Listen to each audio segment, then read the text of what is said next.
Professional wrestling is the one true sport.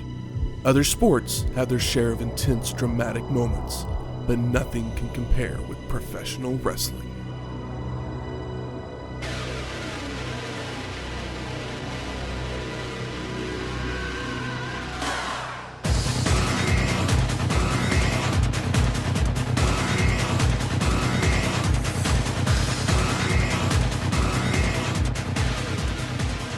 Welcome to Wrestling History X, where three friends come together to talk about the stories behind the matches. I'm Matt. I'm a mud hole in your brain thoughts. And I am the ultimate solution. Whew. Welcome to episode 194, Uncensored 1996. Everything you've wanted to see. Plus, the stuff you haven't even thought of yet. What have I not thought of yet? I know I've thought of WCW putting on It's a the good Steak show. of Marshmallow Man! I was going to say like a hot dog eating contest. Yeah, I'm like, I've thought of I just thought about WCW it. having a good Using a show hot dog during as a the Hogan straw? era, but A hot dog on a pole. Did y'all see that video? What? It was from a Yankees game. There was a dude that literally drank his beer through a hot dog Oh, nice. as a straw. It was disgusting. I've seen people do I think it's an Australian thing where people will be like, I can't remember what they call it, like a booty or a footy or something like that. But I know a shoey. They call it a shoey, where somebody takes their shoe off and they pour a beer in their shoe and then you drink the beer out of their shoe. Gross. Disgusting. Absolutely disgusting. like, I'm not a hot dog fan. But per I'll take se, the hot but I'll dog. take a hot dog as a straw as opposed to drinking out of somebody's fucking It's a little salty. shoe. Yeah, that's fucking I mean, gross. depending on the beer, it may actually make it taste better. So. Yeah, a Miller Lite or like a Bud Light through a hot dog. Just gonna add a little bit of calories, a little bit of flavor. Exactly. You eat the hot dog and drink the beer. I mean, don't want to get anywhere near somebody's shoe. I've used a Twizzler as a straw at the movie theater Oh, plenty it's of great. times. That's so, fun. hey, That's hot not dog bad. at a ball game sounds about right. Yeah, a Twizzler and a can of Coca-Cola. It's nice. Yeah, nobody's gonna fuck with your beer because what the hell is that thing floating around in it? So.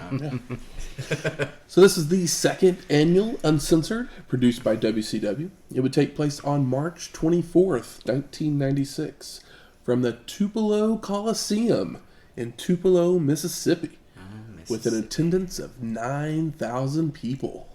Can you imagine 9,000 people paying to see the second annual Uncensored after they may have seen first Uncensored? I'm hoping they at least saw the first one, but I don't know. I guess if they're paying to see this one, then no. But Hey, that's a good crowd. then maybe the thought is surely it can't get any worse than it was last year. Right? Mississippi. Right? The thing is about last year, all I remember is the video King match. of the Road. The King of the Road. What was there something else on there that I mean, every match had a gimmick of some trying to remember. sort. Yeah, I'm sure there was a. I almost want to say it was Was that Hogan the versus the man without a name or something like that. I might be wrong. Was that the slippy match with the nasties and No. Okay. No, Yeah. that one. That It's was okay. on I was like just a curious if any of you guys remembered anything Super outside Brawl. of the one match that is unforgettable because of how wild it is. I tried not to remember much about that show. Yeah. And it may come back to bite me in the ass during trivia at some point, but I don't So care. yeah, so be it. You only got so much room in your brain. Exactly. But we are in Tupelo, Mississippi. Boy, are we ever. So I bet Shane went and found us something delicious. Yes. That was He goes- not my original plan, though. That was. Oh, you weren't trying to find us something delicious? Well, originally my plan was I'm going to find something that, in my mind, tastes the way that this show tasted in my mind. The way the feeling that was at the back of your tongue by the Yes. time the show was over. Yeah, spoiler alert, I do not enjoy this show, but I want you to listen along so you can hear how much I hate it. So yeah, we're in Mississippi. We've been down there before. I brought some greatness of Elvis biscuit thing with peanut butter and banana and bacon. And, Oh, yeah. Yeah, it was delicious. I think I've been there before again and did some cocktail thingy. But with this specific show, I decided to do what I do and look up the popular sandwiches in the area. And at the very top of the list, it caught my attention because it just sounded like the weirdest concoction. It was an egg and olive sandwich Essentially, it is egg salad with green olives mixed in on some toasted bread with some lettuce and tomato. It sounded really funky, but it actually wasn't bad. I'm a fan. Yeah, even somebody who claims to hate olives ate. I'm not a whole big fan of them. sandwich. Yeah, I will say that I've never thought about olives in an egg salad. And I love an egg salad sandwich. I but put pickles yeah, in an egg salad, so it makes sense. It's just a little brinier. I'm gonna try it with. There should always be more pickles. Yeah, I'm gonna try it with some olives next time. I want to do Kamada. Yeah. You did green, which is nice. I did green olives. I got the Queen Jumbo olives with pimentos. I went and bought just the basic container of egg salad from Walmart in their little reach-in cooler, and then docked it up with some little extra spices and seasonings, and stole a celery stalk from Michael's refrigerator and chopped that up so there'd be a little bit of texture in it. The celery was nice too. I caught it a little bit and I was like, nice. The celery was good. Bitter I think it would have been good salty. with a little fresh onion cut in there as well. Yeah, I didn't have an onion. Sorry about that. No. I mean, for a sandwich that I only picked because it sounded like something that I would absolutely hate just because of Eggs and olives eggs and are olive. Yeah, it's not really call out to you. They're the same shape. It had a pretty good flavor to it, Yeah. to the point that each of us ate an entire sandwich. But it's a popular item at a place called Brent's Drugs. It's a little diner that's been serving up food since the 40s. They've got this classic diner counter area still that they've kept Untouched. beautiful. I looked up their Facebook page, and they've got just like some really great stuff that comes out of that kitchen: burgers and sandwiches and breakfast. You know, their brunch menu looked awesome with their loaded French toasts and whatnot, all located inside of a pharmacy. An old drugstore. Yeah, so thank you and fuck you, Brents, because you took what I thought was going to be something disgusting and actually made me realize that I liked it. So I'm glad it wasn't bad. Because my thing with egg salad is I will add some curry powder to it. See, I almost grabbed it. I saw that in the cupboard, and I almost put some in there, but I went for the mustard powder instead. Yeah, some curry powder in an egg salad is, everybody does it a little different, but that's kind of been my thing. But now I'm like, oh, well, getting some olives, and I think a Kamada olive would be real nice. Yeah, according to locals, because I found this, it was listed in Travel and Leisure's best diners in America. On the list that I found, this was the #1 sandwich that you should try if you're in Mississippi. I almost said Pennsylvania to have it. Locals the say Mississippi that of the North. It goes great with a cherry Coke. But yeah, Brent's Drug is located in Jackson, Mississippi. So if you're ever in the area, swing by or just go to the store and grab your own stuff and make your own. Yeah, maybe next time you make egg salad, throw a couple olives in there. It's the #1 diner in Mississippi. I wonder if old what's his face been there for diner drive-in. Guy Fieri. Yeah, there we go. I was totally blanking on his name. His last name is actually Ferry, but his stage name is Fieri. Mm-hmm. So when he got married, he cultural swapped appeal. it back because he doesn't want to be Guy Ferry. Great story. Yeah, that's it. That's all I got. I just think it's funny. He's like, not Ferry, Fieri. Eggs and olives, who knew? Yeah. If you add olives to your egg salad, use less salt, or maybe none at all. Yes, I added no extra to this one. So something that would happen right around the same time as Uncensored, the original Resident Evil video game would be released a couple days before on the PlayStation, becoming the best-selling PlayStation game ever at that time. I mean, huge hit. Tank controls. Yeesh. That's the thing about the original Resident Evil games, up to 3, I believe.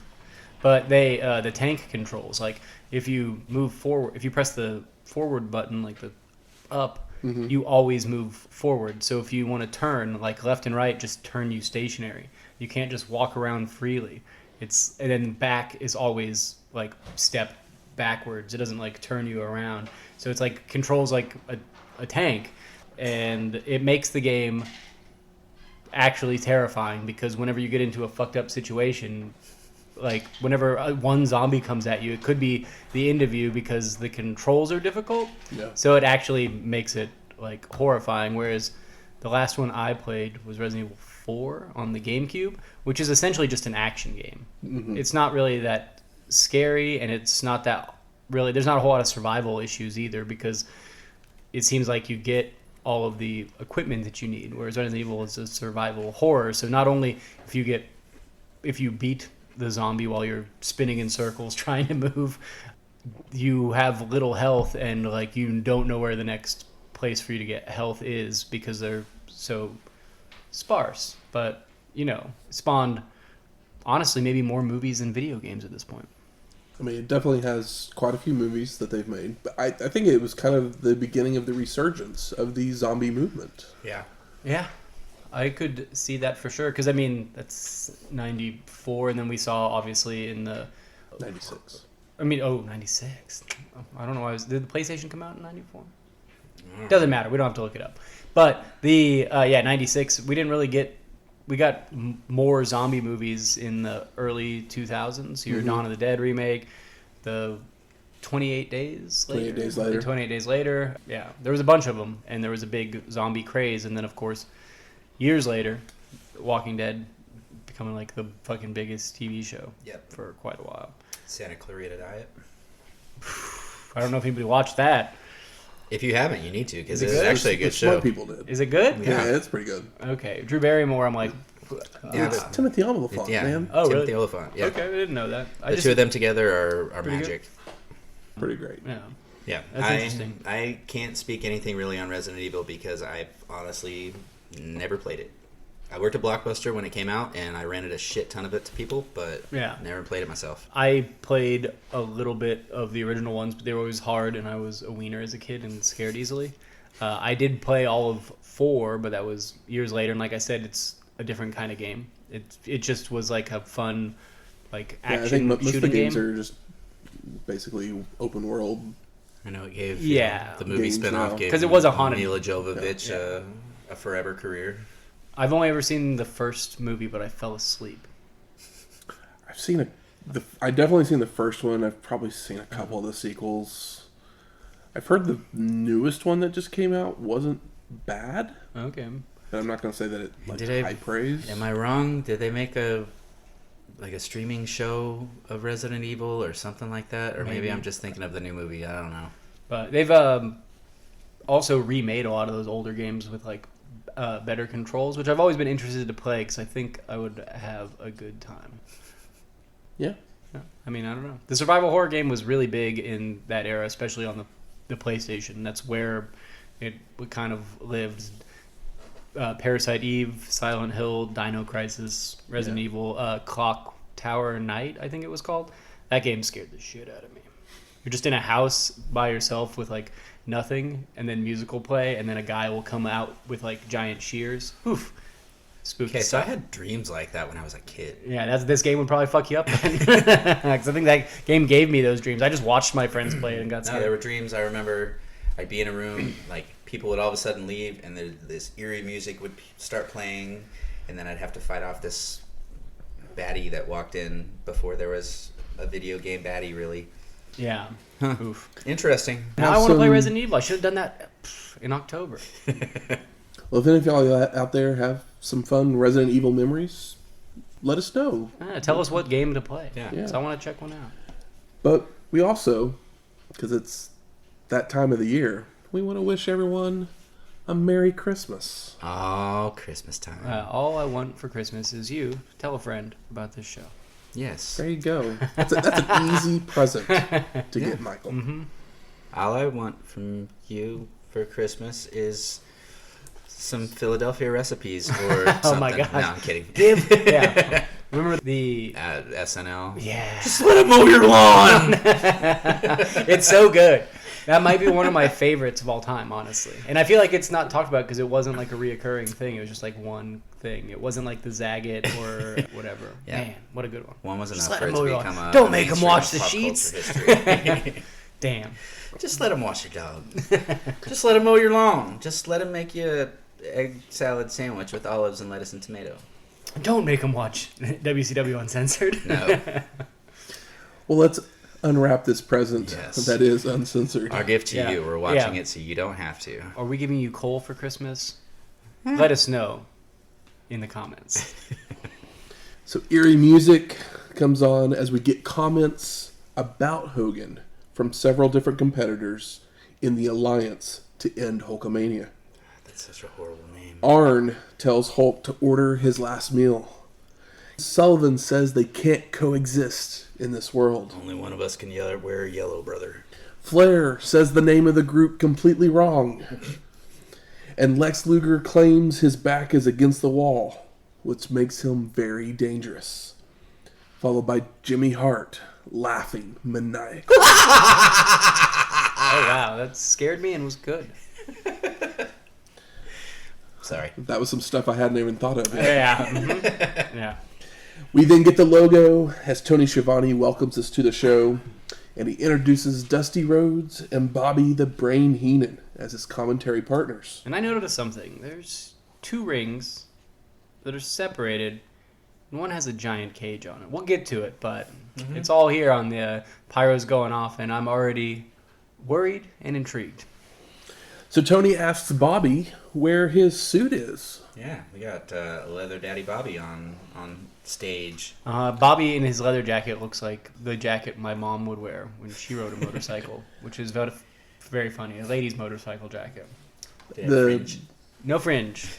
The Brain responds that he didn't want to risk his fine clothes. But the truth is that Heenan and Mean Gene had arrived to the arena late as they got lost on the way there. Oh. So Bobby was unable to change clothes. Oh, Google this Maps, is Bobby that's the best. in his normal getup, eh? Yeah. Nice. Yep. And that's probably why he threw the jacket on, because he probably just had a weird shirt that they probably couldn't have on. Oh yeah, screen or like a something. Reebok shirt or like a Yeah. logo shirt or something. They preview the main event, which is a Doomsday cage match, with Dusty calling it dangerous and the Brain thinking it has 20 people in the match. He didn't know. He wasn't sure. There is somebody involved. He showed up that- late, didn't get the notes. That I think they said the name already, because I had it early in my notes, but there was a name or a face that I saw that scared me. Who dat? We'll get to it. Okay. The production crew also got the graphics wrong, as the names on the bottom of the screen were in the wrong order. To their defense, Bobby usually does sit. Bobby and Dusty were on the opposite sides of where they usually sit, so Yeah, maybe they weren't sitting in the right spots. that's fine. You know who they are if you're here. Yeah. Nobody bought this pay-per-view and was like, which one's Bobby Heenan? Or which one's Dusty Rhodes? Like, But we go straight to our first match. Eddie Guerrero versus Konnan All right. yes. for the WCW United States Heavyweight Championship. Yep, Tony Schiavone's already putting over the young, hard-working Eddie Guerrero. We've got a colorful Konnan, 2 Hispanic men, 1 U.S. heavy title. So the entrance that they come out is actually underneath all of the scaffolding for the Doomsday cage. Yeah. Because, they have to have places for the cameramen to walk up and film and everything. But the match gets going, and the 2 men are back and forth with holds, reversals, takedowns, and pin attempts to begin. When Eddie locks on a figure 4, forcing Konnan to make the ropes. We get more athletic takedowns and reversals, with Konnan applying a leg lock before transitioning into a Boston Crab when Guerrero makes the ropes. I love Eddie just, clapping for Konnan once he gets the ropes and stands up. They know each other. Eddie goes for a snapmare, only for Konnan to counter into an arm drag, before going into another athletic takedown sequence, followed by the 2 just slapping and shoving each other. Yeah, I mean, it's super athletic and intense. Feels like they know each other as opposed to like that they practiced it. Eddie does that hip toss and Konnan just lands on his feet. And you get they're arm dragging and hip tossing the shit out of each other. Yep. The 2 men are working the crowd, leading them and chanting their names, before Eddie nails a drop kick and a super Frankensteiner. Guerrero locks on a camel clutch that Konnan escapes by lunging forward, sending Eddie tumbling to the floor. But when he returns to the ring, we get more crowd chanting, followed by more arm drags, takedowns, and holds shared between the 2 of them. Konnan hits a monkey flip, A tilt-a-whirl arm drag and a tilt-a-whirl head scissor by Guerrero puts Konnan on the floor, with Eddie leaping off the top rope with a crossbody. Guerrero then rolls Konnan back in before slingshot sentoning from the apron onto him for a 2 count. He then works a head scissors on the mat, but Konnan fires up to transition into a hold of his own momentarily. And I'm pretty in love with this match already, but I wonder what the TV build was like, because the crowd is super into it, especially for young Mexican wrestlers, and we haven't seen a whole lot of them here. So I was just like, was there a TV build? Or, I mean, like, there has to be, right? I don't know if there has to be. I guess there doesn't have to be. I mean, you can throw these guys in the ring at this point in time, whenever. But I was just curious because sometimes they're like chanting their names and shit. Yeah, I don't know. I was just curious. It seemed like the crowd should be into it, but you could put them anywhere on the match or on the card, but preferably don't put them after all the bullshit. I mean, this is the kind of match that we like to see on the beginning of a show. Yeah, young guys going for it. Konnan then delivers a German suplex. He tries for another, only for Eddie to counter into a roll-up for a near fall, followed by Konnan going for a full Nelson, which Guerrero looks to counter into another roll-up, only for Konnan to just sit down on the shoulders for a 2 count of his own. Hell yeah. Clothesline by Konnan sends Eddie to the ropes, who comes back with a Hurricanrana for a near fall. Konnan's back up and he takes Guerrero down with a splash mountain bomb for a 2 count. Then climbs the ropes, only for Eddie to meet him there, but Konnan is able to toss him off to the floor. Konnan dives out with a tope suicida. He then attempts to bring Guerrero back in with a suplex, only for Eddie to flip out. But Konnan does land some elbows and a clothesline to take Guerrero down for a near fall. Konnan heads up top again, which Eddie meets him up there once more for a superplex. But he's too tired to capitalize, so only a 2 count. Guerrero heads up top, with Konnan meeting him there to press slam him off, only for Eddie to counter in mid-air into a small package for the pin. And no! Konnan kicks out. They begin to run the ropes, with Guerrero going for a leapfrog, only for Konnan to run right into his Latino heat, causing some major discomfort. Uh-oh. And Konnan takes advantage and makes the cover for the pin and the win. Post-match, Konnan helps Eddie to his feet and tries to raise his hand, only to be shoved away, followed by Guerrero complaining about the low blow. I mean, great shit, nice finish, and there's so much great interplay between these two guys in this match that highly suggest watching. It's very fun. They're playing to the crowd, they're playing to each other, and they're really going for it.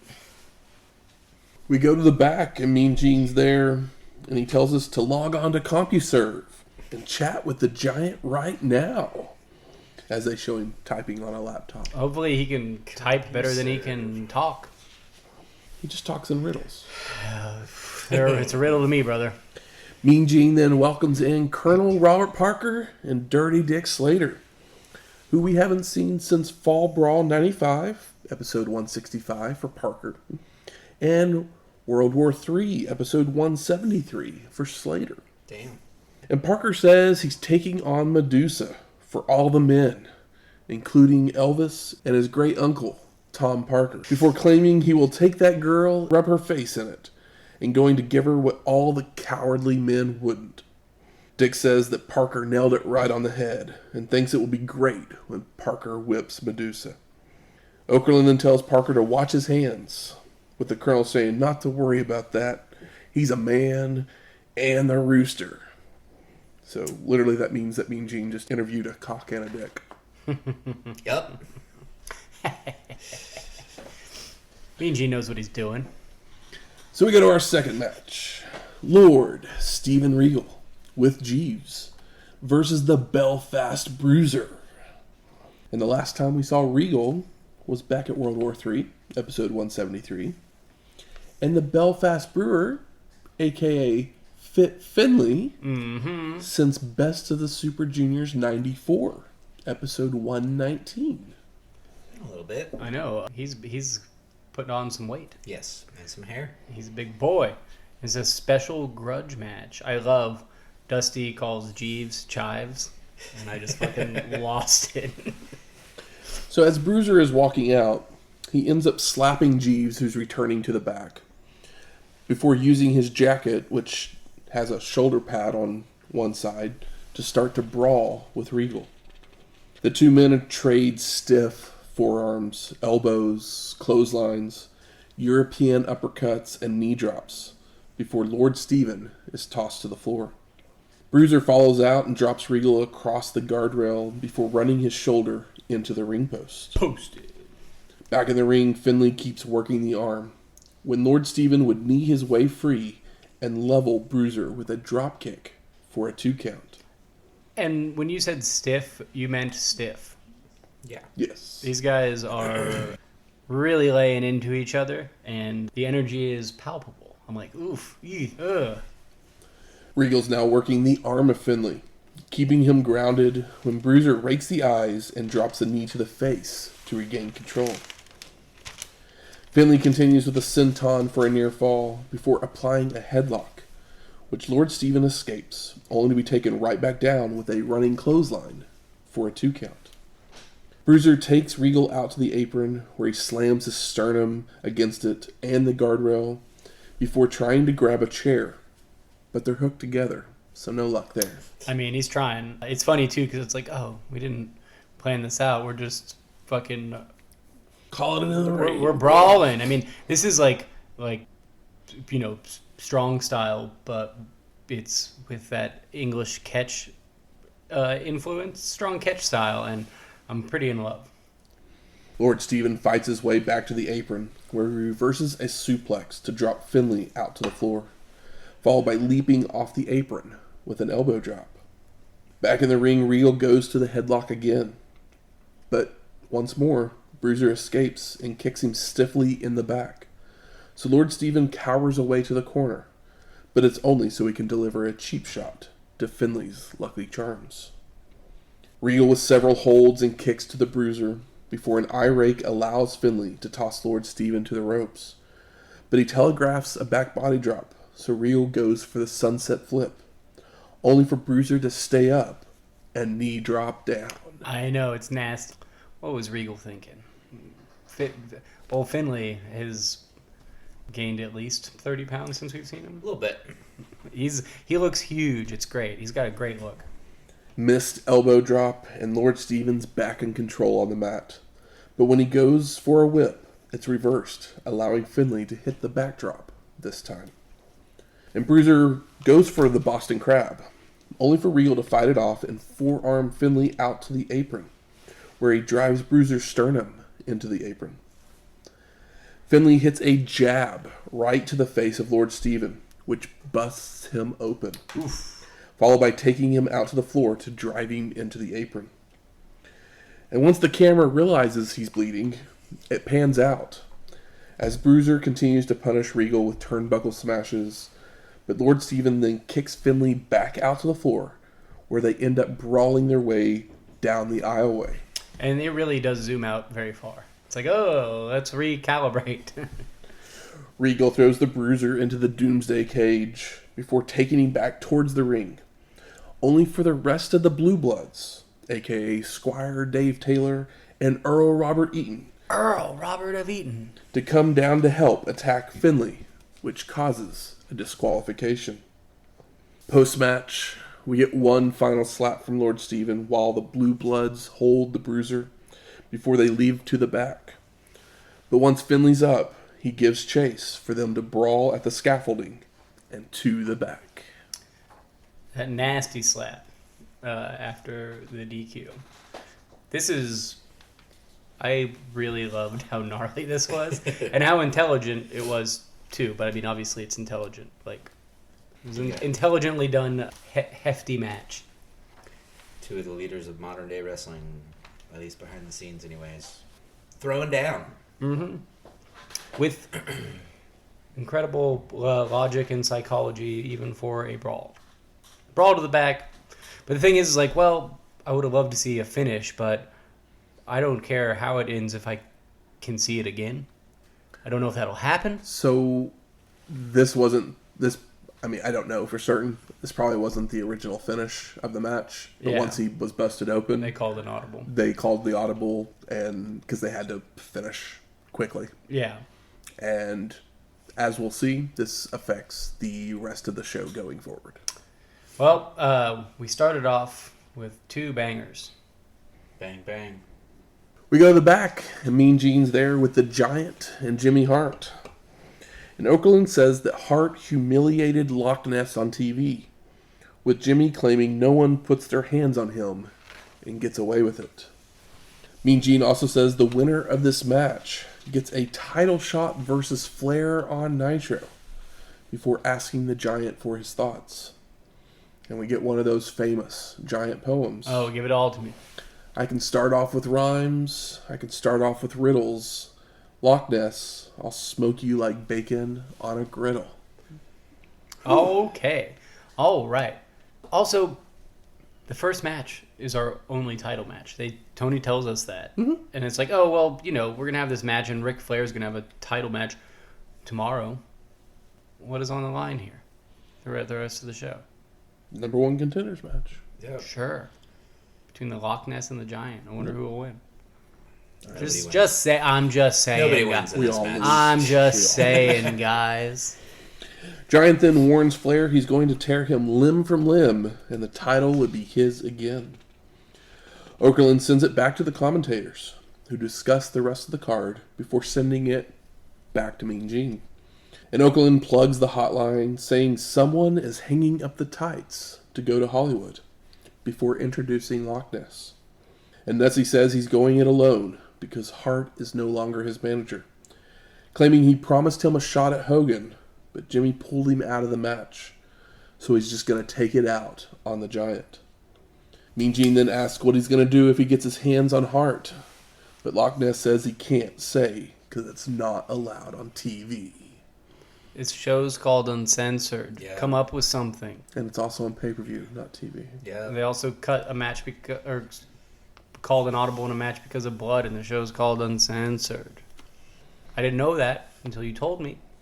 But the show's called Uncensored. Yeah. Hope no one gets fired. Third match, Colonel Robert Parker versus Madusa. So the story behind this match was that Parker had been cheating on Sherry with Madusa That's the story? while they were courting. Then at the wedding at Clash 32, Madusa would show up and ruin the wedding. You like the end of Wayne's World? Now why that means that Parker and Madusa need to fight, I have no clue. It doesn't make any sense at all. 'Cause, Yeah. like, It makes... Makes negative sense, I'd say. I did look, and Madusa and Sherry had a match, I think in the week prior at either Nitro or Saturday Night or whatever. That's what should be on the show. So there was that match. Like, the storyline should have been Sherry and Madusa were having an affair with each other, so Madusa wanted to come in there and kick Parker's ass. Sounds great. Why Parker and, technically Madusa and Sherry should have teamed up on Parker. Cause Absolutely. She put a handicap match. He's the scoundrel here. Yeah. I mean, she should... yeah, either way. Can't do Madusa like that. But we haven't seen Madusa since Survivor Series 95. And what a shame. Episode 172. Yep. And both of them are in the ring, and the Colonel offers a handshake. But Madusa just turns and shakes her butt at him instead. Well, that's what he would probably enjoyed that. He's if you actually cheated on him or cheated with him, then he's seen that. Yeah. So Yeah. Been there, done that. If anything, he's intrigued. Maybe he thinks it's an invitation. This match just angers me. So they tie up, and Parker uses his power advantage to take her to the corner. But Madusa recovers to push him back before arm dragging him across the ring. The Colonel picks her up into an airplane spin, but she counters it into a sunset flip for a 2 count, followed by a body slam. Parker rolls out of the ring, and he looks to leave, which I'm like, what? Why? Yeah. Medusa's in there celebrating. The crowd's cheering for him. I do declare this woman has kicked my fanny, so I must concede. But Dirty Dick Slater comes down, and he talks him back to the ring. And we get back in the ring, and the Colonel picks Madusa up with a choke lift, but then misses an elbow drop, allowing her to hit a pair of missile drop kicks that send Parker out to the floor. I mean, you know. Madusa would then leap off the top rope with a crossbody, but Parker catches her weirdly and doesn't take a back bump. Back inside the ring, she delivers a bridging German suplex, only for Slater to break up the bridge, allowing the Colonel to roll on top for the pin and the win. I mean, he's just using... It's basically on top with his junk in her face. Yeah. There's junk in her face, and the referee is counting from a side where he can't see shoulders in the first place. And So, weight Pee Wee advantage. Anderson, a pissed at you. I mean, the crowd is pro Madusa, which is fun. Madusa looks great, but she's Madusa. She looks great. She's a very fit and charismatic lady. Honestly, I don't hate Colonel Robert Parker. He's just a bad storyline. It's a very bad storyline. I think Colonel Robert Parker is Constant pretty bad fun. You think he's a pretty fun manager, all things considered. Yeah. No. He brought us fucking bunkhouse butt. Hey, man, I'd like to think that those weren't his ideas. He could have quit. Well, yeah, he's an Armstrong. We go to the back, and Lee Marshall is standing in front of a chalkboard that has the schematics of the Doomsday cage on it. And, like, the face's game plan. That's the word I'm looking for. Yeah, okay, yeah. There. Now I can't think of a different word than game plan, but you know. And we haven't seen Marshall since World War III, episode 173. He was one of the announcers. Yeah, I was wondering, I was like, is this rings? our first Lee Marshall? Who is this guy? Yeah, It's see, I like, I was guess we've looking only at seen him him like one time. Thinking he was that guy that was on like Raw for an episode. I kept looking at him like, No, is wasn't that that guy. him? No, The it's shock not. jock guy that was Yeah. like really bad for like the first couple Raw, or like the first year of something. Raw. But Lee introduces the Road Warriors, with Animal saying it doesn't matter who they face. They want to kick everyone's butt. And their opponents will find out why they are the Chicago Bullies.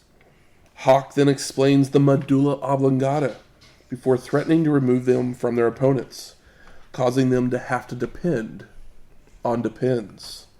Even though if you pull out their medulla oblongata, that would kill them. Yeah. I do love that right before this promo, Hawk like opens his mouth ready to talk, and it's like, oh no, the other guy's doing. It's not my turn. It's not my turn. So he just like shuts his mouth and like tries to hold back a smile. So he's just like, ah! And he's like, and the promo starts from the other side. And I thought that was pretty charming, but in hindsight, the man was probably high. Hawk then finishes by saying there's no legal way they can lose this match. I mean, you could bring a gun and murder them. I think Hawk would still no-sell it and get back up. Yep. Probably. We go back to Tony, Dusty, and Bobby, where they discuss the next match before showing us a commercial for Slamboree 96. Oh joy! The Lethal Lottery returns! Oh, yeah. But they make it seem cool as the commercial depicts an underground fight club in a black and white filter. I know, it does look kind of cool, honestly. I mean, I'm looking more forward to it than I would have if not. Yeah. I mean, remember how awesome the, like, spin the wheel things were? Mm-hmm. Those were great. And the White Castle of Fear, like, those were fun, like, over-the-top little video segments. And this is the closest we've gotten to that in a while. We then go to our fourth match. Diamond Dallas Page versus Wait for it. the Booty Man in an I Quit Wrestling match. I forgot all about this name. Yeah, the Booty Man. So the Booty Man is Brutus Bruti Butcher Man with no name Zodiac Beefcake in another iteration. Mm-hmm. Say that 3 times fast, guys. Oof, I couldn't believe you even came up with it. Yeah, you did very, very well with that. Essentially, he's Brutus, just with a different name, as usual. And his ass cheeks of his tights cut out. Yeah. Uh-huh. Yes. Yeah. Brutus, the Zodiac Queef Cake. Yeah. Somewhere, Billy Gunn's like censor at this time was like, I have a good ass. What is the problem with this guy? This guy doesn't even have that good of an ass. So this match was supposed to be for the television title versus Johnny B. Bad. DDP versus Bad. I mean, yeah, it's been going on for too long, but it's normally okay. But as I mentioned on our last WCW show, Bad had dropped the title to Luger and left the company. So the feud shifted to the Booty Man as Kimberly had shown some interest in him. So Johnny B. Bad left, and they're like, we can kind of make you look like Johnny B. Bad, and we'll just give you Kimberly. Yeah. He was a bad man. We're just going to give you a bad character because, you're used to it. Hey, buddy, he'll get a bad bitch. Kimberly looks great. And if you remember, Diamond Dallas Page also lost all of his money in the last match. Oh, yeah. So he had sold all of his clothes and jewelry. So he looks very disheveled and scraggly. Yep. And if you look at the tights, they're actually the tights he wore back when he was in like the AWA. He actually put some thought into his character. I mean, the disheveledness looks good, and then that's pretty fun. The Booty Man is the problem. You know what would really impress me in this though? If he would have sold the diamond in his name and just been Dallas Page. Oh, that's really good. That's really good. But basically, Page had come out and said that if he loses this match, he would quit wrestling. But if he would win, he would get his money and Kimberly back. Yep, whatever she didn't spend of it. I think it was $6 million. So 6.6 6.6. Booty has nothing to lose, really, hey? That's right. Bummer. So the bell rings and Page bails to the floor immediately to taunt the crowd. Play up those boos. But once he returns, the two men do crowd work, allowing the Booty Man to get his biggest reaction since 1987. Oh, the good old days. They finally lock up with them trading arm bars, which DDP shoves off, but misses a charge that takes him out to the floor. Page gets on the apron and starts to complain to the ref, with Dick Patrick just shoving him. So DDP decides to leave, only for the Booty Man to drag him back to the ring. And Page begs off, only to yank Booty Man into the corner. But Booty Man answers back with multiple turnbuckle smashes that puts DDP stumbling out to the floor and into the front row. Flop into the front row. He just got his head smashed in. He doesn't know where he is. He got his Abdullah Oblongata all shook up. Nice. Kimberly then makes her way out at this point in a ballerina outfit, while Page is having his head slammed into the apron by Booty Man. Back in the ring, they both are running the ropes, but DDP pumps the brakes and does the beefcake strut to taunt. So of course, Booty Man nails him with a haymaker and kicks. Booty Man's tossed to the ropes, and Page ducks absolutely nothing. So they repeat it, and this time Booty Man misses a crossbody. DDP's kicking and choking before nailing a back suplex, but gets distracted by Kimberly instead of making a cover. So he only gets a 2 count. And Page begins to work a headlock with leverage when Booty Man begins to booty up. Oh my god. All while Kimberly's telling the camera that he's so cute and wants him to be her boyfriend. I mean, Good God. remember when Kimberly was cool and Johnny B. Bad treated her respectfully, and they had it may not have been a relationship, but it was a solid friendship, a respecting one. It's a That was really partnership nice. almost. I will say, Kimberly looks great in her fun little outfit here, though. Kimberly always looks she great. always looks great, but they had to really ramp it up, I guess, because what are we doing with the Booty Man? DDP catches the Booty Man with a hot shot across the ropes before calling Kimberly up to the apron for a kiss. And she slaps him, and Page turns right into a jumping high knee from the Booty Man for the pin and the win. Post-match, Booty Man and Kimberly kiss at ringside, and she is feeling faint before leaving to the back while officials calm the frustrated DDP. He's throwing a fit. So he quits wrestling, so I guess we'll never see Page again, right? Absolutely not. Ever. Guess again, we'll see him at Slamboree. I wonder Yeah. what it takes to get his career back. Who knows? Who freaking knows? Maybe he turns face. We go to the back, and Mean Gene's there with Jimmy Hart and Lex Luger. And Jimmy is sad because this is the last night he will be managing Luger. And it's all because Lex was upset about being pulled out of the tag match. to be put into the Doomsday cage match. What is the problem with Lex Luger right now? He's Lex Luger. Yeah, it's just like the storyline is so it's like will they, won't they? But it's done very sloppily. Maybe it's done well on television, but I don't believe it. No. I don't remember it being great anyways, but... Yeah, I just love you're defeated. No. Like, he was brought in to be the other Hogan, and then he was brought over to challenge Hogan? I don't get it. I did like the mirrors for the Narcissus. Yes, the Narcissus was great. I didn't like it because I had to say it a bunch. Yeah, I don't blame you. I just liked it because it didn't matter if you said it wrong because everybody said it wrong, so it was just part of the gimmick.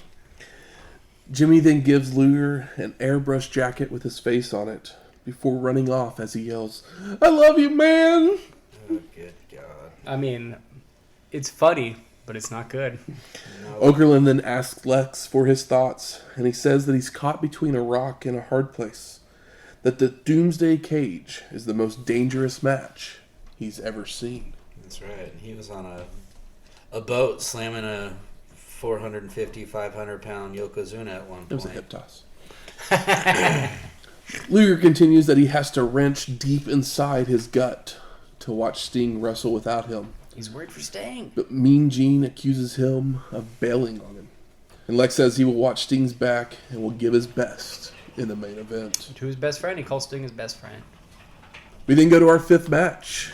Loch Ness versus the Giant with Jimmy Hart in a number 1 contenders match. Giant versus Giant.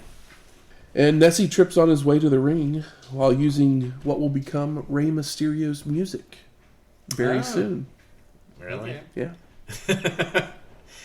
Interesting. I love, the lights are low for both entrances, but Bobby Heenan puts it wonderfully. He's like, put your pen and paper down because you won't see any great moves.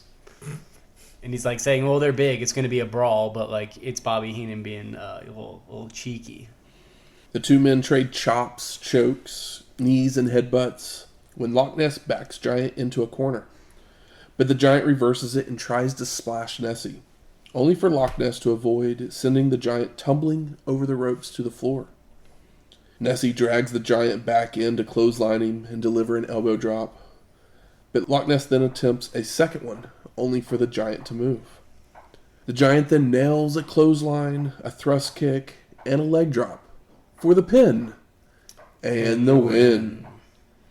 Post-match, the Giant yells into the camera, "That was for Hogan," and Flair, "I'm coming after you." Yep. So that literally means that Jimmy Hart is the manager for all the heels in the main event, but he's also the manager for the face Giant. Yes. Yeah, makes perfect sense. The face Giant that was a heel. That was a heel last time we saw him, but he's now a face. And I love that he says, Hogan, that was for you, but like he wants the belt off of Rick. So he says, Monday night, Rick, it's me and you for my belt. Okay. You got to prioritize things. There weren't enough olives in my sandwich. It's not making sense. We go to the back. Lee Marshall's there with Sting and Booker T. And he calls it a mutual admiration society and compares it to an all-star game before asking the Stinger for his thoughts. But Booker wants to speak first. Calling himself a straight OG brother from the hood, and he has something to prove to the Road Warriors, and that he's not scared. If they brought the fight to my streets, it would be a Harlem street fight. Sting then tries to sound hip by just repeating Booker's line. Yeah. But then shoves him to get him pissed off, with Booker T threatening to knock him out. But the Stinger says that's exactly what he wants. Sting then tells the Road Warriors to forget those detached retinas and kneecaps that are detached. We're coming for you like you wouldn't believe. Yeah. The thing is like, Booker T's promo was good. He makes a 110th Street reference. I imagine referencing a classic Motown tune. And then he also says it's on like Neckbone, which is tight. That's fun. Why are we having a Chicago street fight in Mississippi? Because the Road Warriors are I know they're from Chicago, famous and but from Chicago. And that was like what got the Chicago street fight over originally, I believe. it's just dumb. It's just. I mean, dumb. we've had Chicago street fights in NXT. I mean, It's just dumb. what I if guess that might have been in Chicago. If it was though. a Tupelo street fight, would you feel better about it? Yes, Okay. I would. You could just call it a street fight. Yeah, a street fight. That's all I'm looking for. But a Chicago street fight in Mississippi with 2 guys from Chicago, yeah. But then you got a guy from Harlem and you got a guy from Omaha, Nebraska. Also, a thing I noticed, the first time that Sting isn't bleach blonde. Yeah, he's making the change. Maybe the most significant thing on the show. His face paint isn't as bright and flashy. He's got them Yeah. darker colors now. But yeah, I was just like, oh. Sinking into himself as he observes what's going on around him. By the time that promo segment was over, I was like, oh shit, he's not blonde. I was like trying to figure it out what was going on. I was like, oh, that's pretty wild. So we got our 6th match. The Road Warriors of Animal and Hawk versus Sting and Booker T in a Chicago street fight. The Road Warriors attack in the aisleway, but they make it to the ring where everybody is brawling away. The Stinger runs into a big boot from Animal inside the ring, while Booker runs Animal into the ring post on the floor. Mounted punches by Animal, back body drop by Hawk. Sting avoids an Animal charge, only for Hawk to get back in the ring to attack from behind. Booker T makes a save, hitting an axe kick on Animal for a 2 count, while Hawk runs the Stinger into the ring post. Posted. Animal recovers to power slam Booker, followed by a leaping elbow drop for a near fall, as Sting and Hawk continue to brawl on the floor. Animal and the Stinger take turns posting the other's privates, while Booker T and Hawk do the same with dropping their opponent on the guardrail. Back in the ring, Sting body slams Animal, while Booker pile drives Hawk on the concrete. Oof. Only for him to no-sell and stand right back up to deliver a clothesline. But Booker T responds with kicks that he does sell. If you're too high to feel it, did you feel it at all? Yeah, exactly. Did it even happen? Animal nails the Stinger with a clothesline for a 2 count, but then misses an elbow drop, allowing Sting to hit a running faceplant. All 4 men are now back in the ring, and Hawk's choking Sting before Booker is low-blowed by Animal and tossed to the floor. And thank God they're all in the ring, because you know what I hate is double cam. Oh, you mean like we're going to get right now? Yep. Oh, I guess it already. I guess it hadn't happened yet. Booker T sends Animal into the guardrail and makes a cover on the floor for a near fall before heading back in. Did you guys know this was false count anywhere as well? I don't really know the rules of Of course it Street is. Fight, I guess. Booker then comes off the top rope, only for Animal to catch him in the gut on the way down. Hawk and Sting are brawling their way towards the Doomsday cage when the Road Warrior hits a dropkick, while Animal delivers a dropkick to Booker T in the ring. Animal and Hawk then switch opponents, only for the Stinger to just take a walk to the back after being choked. Booker applies an arm breaker in the ring when Sting returns with chair in hand, smashing it over the back of Animal before making his way to the ring to do the same to Hawk. You think he went back there and was like, "The fuck am I supposed to do? He's high as shit." And you're like, just take a chair, protect yourself. A chair shot over the head of Hawk leaves him laying. I like that. So the Stinger drops the chair to pick him up, only for Animal to have made his way to the ring and picks up the chair to do some damage of his own, making a cover for a near fall. Booker hits a leaping leg lariat on Animal. Sting with a pile driver on Hawk, who no sells again, and delivers a power bomb to the Stinger. Both Road Warriors now grab chokeholds, because before everyone starts brawling all around ringside, even going into the crowd. Hawk goes for another power bomb, this time on the concrete, only for Sting to reverse to back body drop the Road Warrior down, followed by Booker T leaping off the apron with an axe handle onto Animal. More brawling with Hawk being thrown into guardrails by Sting, while Booker and Hawk make their way towards the Doomsday cage. Now inside the ring, the Stinger comes off the top rope with an axe handle to Hawk, followed by missing a Stinger splash, allowing Hawk to deliver a clothesline and a falling fist. Now Booker has been thrown into the cage in a guardrail, so Animal makes his way back towards the ring, where the Road Warriors set up for the Doomsday device. But Booker T gets back in time to make the save, pulling Animal down off the top rope, causing him to crotch himself. Hawk hits a leg drop for a 2 count, followed by Booker coming off the ropes with an axe handle on the Road Warrior. Sting and Animal then collide for a double KO, which causes the Stinger to fall into the ropes, bouncing right back off into a headbutt of Animal's testicles. Booker T and Hawk fight over a waistlock when the Road Warrior wins it to hit a back suplex. Now 4 men are brawling in the ring when Booker hits a side slam on Hawk, misses an elbow drop, and he goes to do the spin-a-rooney, only to be stopped by a kicked-off Animal by Sting. Hawk then whips Booker T, who has to leap over Animal, who the Stinger was dragging to the middle of the ring, followed by Hawk charging into a back elbow. And I don't know about you guys, but like right before the second low blow, like the headbutt low blow, I had enough. Oh, is that how long it took you? It took me. Well, no, that's when I finally had to write down in my notes, I've had enough. Sometimes I feel that way beforehand, but it gets to the point where you have to put pen to paper. Sting heads up top for a splash onto Animal, who moves to avoid, followed by Hawk leaping off the top, only for Booker to catch him with a dropkick on his way down. Back to brawling by everybody, when Booker T would go low to send Animal rolling out to the floor. Booker would then go for a plancha, only for Animal to move, while Hawk delivers a gut-wrench powerbomb for a near fall on Sting. And the crowd is pretty pumped for the Road Warriors, at least early on in the match. They get their pop. It's not the Road Warrior pop, but it's pretty good considering the time. The Stinger recovers to nail a clothesline on Hawk, and then teams with Booker T for a double-team clothesline on Animal. They both go for vertical suplexes, with Sting dropping Hawk on the top rope to crotch him, while Animal no-sells his and hits one of his own on Booker. The Stinger goes for the Scorpion Deathlock, but Animal makes the save, allowing Hawk to drag him out to the floor to brawl some more.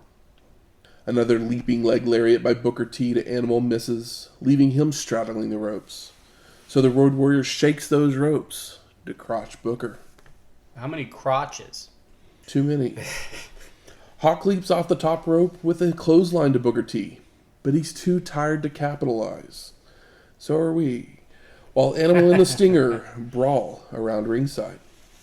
Spinning front kick from Booker to Hawk before applying a camel clutch, while Sting runs interference on Animal momentarily. Hawk clotheslines Booker T over the ropes to the floor, while the Stinger body slams and elbow drops Animal inside the ring. Sting then comes off the top rope with a crossbody, only for Animal to catch and power slam him down for several 2 counts, while Hawk hits a drop kick to Booker on the floor.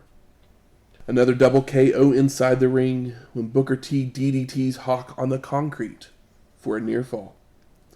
We get a double throat thrust from Booker, but then everybody goes back to brawling, with Hawk clotheslining Booker inside the ring, but misses a leaping fist drop. Sting's head's being slammed into the apron, while Booker T misses an elbow drop, only to do the spin-a-rooney this time, and deliver a leaping leg lariat. Sting grabs a chair, but he's beaten down from behind by Animal, allowing him to take possession and smash it over the back of Stinger. Animal sets up Sting for a clothesline, but he moves, sending the Road Warrior arm first into the ring post. Posted. Which allows the Stinger to grab the chair and use it over the back of Animal several times. Hawk comes to the rescue as he steals the chair away and uses it on both opponents. So Sting just leaves to the back again. What does he come back with? So the Road Warriors work over Booker with kicks and power slams. But when the Stinger returns, he has not one, but 2 brooms. He's got 2 broom handles. That would hurt. This is the match that doesn't end, and it goes on and on, my friend. Some people started wrestling it not knowing what it was, and they'll continue wrestling it forever just because. The Stinger uses those brooms to clean up the mess, whacking everybody with them, but Animal recovers to steal them away and clean house. Animal breaks one of the brooms in half to choke Sting with, while Booker T responds by crotching Hawk on the ropes before making the save. I can't even count the crotches. Booker's choking Animal before they go to the floor to brawl, while Hawk body slams the Stinger inside the ring. And Booker T now seems to have had enough, and he leaves to the back. God, what's he coming back As with Hawk the back flies end? off the top rope with a splash for a near fall. You're going to need the world's largest vacuum to clean up this mess. Animal follows Booker to the back, where they run into Lex Luger, who is getting ready for his match. So Lex attacks the Road Warrior. Stevie Ray then joins the fray as well, running Animal into some kind of post that's in the middle of the area. It's just a load-bearing post that's in the ring, I guess. Jimmy Hart's then there all of a sudden, and they tape his arms up around the steel beam. All while Luger is complaining, "They ruined my sheen!" Did Brewdog get another character all of a sudden? Is he now a post in the back? Back in the ring, Sting is clotheslined over the ropes by Hawk, but he retaliates by sending the Road Warrior into a guardrail, followed by a missed Stinger splash. Booker T's now back at ringside, and he tosses Hawk into the steel steps, rolls him into the ring to nail a side slam, and goes upstairs for the Harlem Hangover. But the Road Warrior moves to avoid. Hawk makes it to his feet while leaning on the ropes, when Stevie Ray would run down with a chair to nail the Road Warrior in the back, allowing Booker to make the cover for the pin No way. and the win. Wait a second. There's Post-match, Sting and Booker T shake hands, with Booker yelling, "We get the title shot?" with the Stinger agreeing, as we then see Stevie Ray laying out Animal with a chair in the back. Yep, he's cuffed to that post in the back and he's just hitting him with a chair. I think that's assault. So you remember how I said that the Regal Belfast Bruiser match went short? Yep. I think that's what caused this match to have to go 30 minutes. Jesus Christ. I mean, can you imagine more of the really good match? That would have been nice. Mm-hmm. I like that Sting was like, "Fuck, what do you want me to do?" You go to the back and Like, and here, then- just take these Yeah. brooms. Because apparently that's what they fight with in Chicago is brooms. I do love when he walks to the back, lifts the broom handle. It's like, "Oh, cool. Glad you feel okay about this." We did it! Shivani Heenan and Rhodes talk about our main event. What could follow this? And Dusty rambles An egg about frying. 45 feet of cages and blocked off area. The Brain compares it to Alcatraz, while Tony attempts to explain the rules, with Bobby saying, "No one cares about rules." Bobby's so right, because who knows what we're about to get into. Bobby had to sit through that last fucking match in person and talk about it as it happened. I can only imagine. And the American Dream then finishes by saying Hogan will lead them into the 90s. It's 1996, Dusty. What the fuck? I couldn't believe that. It's like, holy shit. Oh, They're checked Dusty. out. They're checked out. Even Bobby doesn't have jokes anymore. No, Bobby has. Yeah, What's he's funny got no is- jokes. He's got no fucks to give. He just, I'm there. Bobby- I'm showing up late to the show, Yeah. wearing my leather jacket. Fuck you guys. What's funny is Bobby in this era, like when shit this bad happens, reminds me of when Jim Ross will do some AEW stuff where he's just like doing everything he can not to fucking just like piss on it, and it's always really funny. He does a bit of a classier job of it, but it's also not as like fun or funny. He's not Bobby Heenan. He's the straight man. So it's like way more. It's even more noticeable because this probably wasn't as noticeable to somebody that wasn't like a crazy wrestling fan at the time. Whereas now the only people that watch wrestling are quote unquote like smart fans because of just the internet and the amount of material, and the half of the fun of wrestling at this point is the behind the scenes stuff. where like that wasn't the case here in 1996 exactly. So So we go to our 7th match.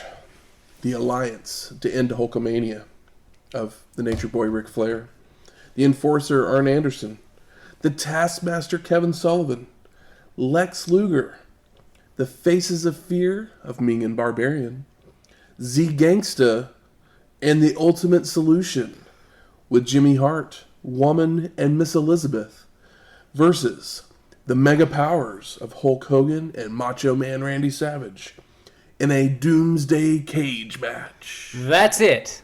Those two guys. Against all that. Like, on what planet is that a good idea for... Talk about killing the town. Jesus. As if there was one. But Z-Gangsta was the thing I wanted to point out that I noticed very early in the beginning of the show. What was this?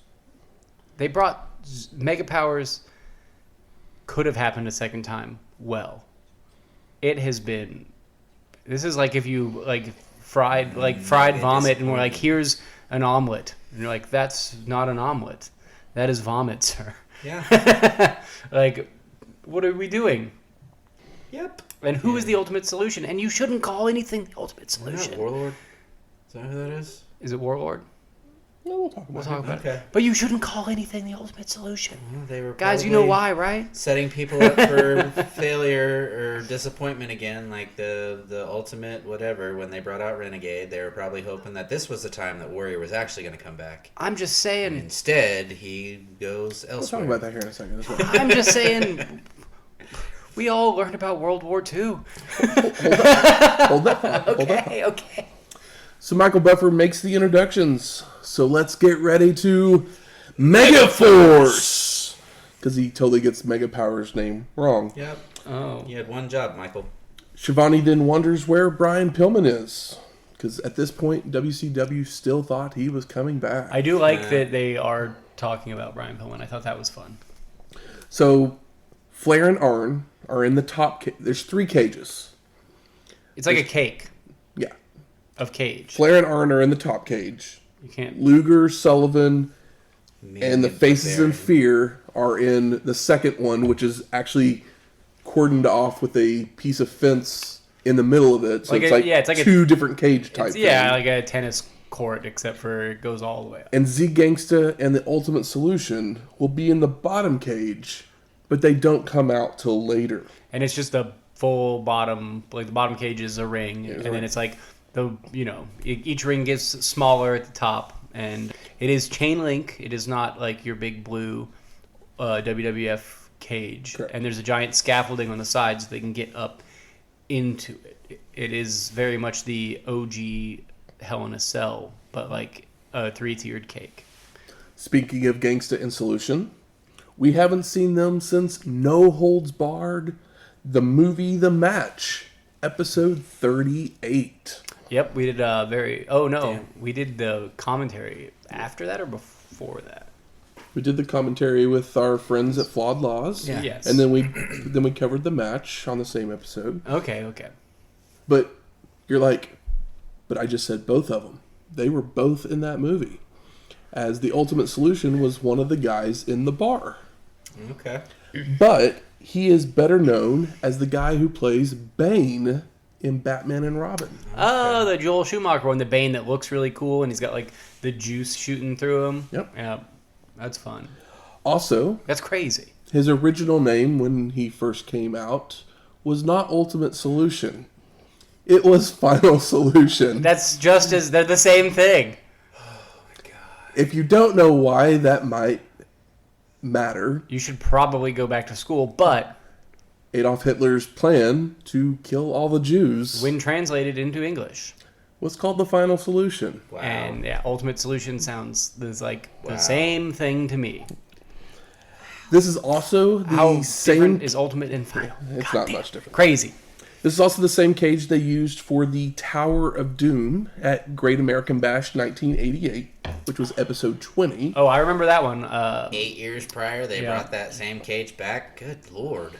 With the top 2 cages are just chain link, so everybody just has to walk around slowly On to make sure they don't fall through.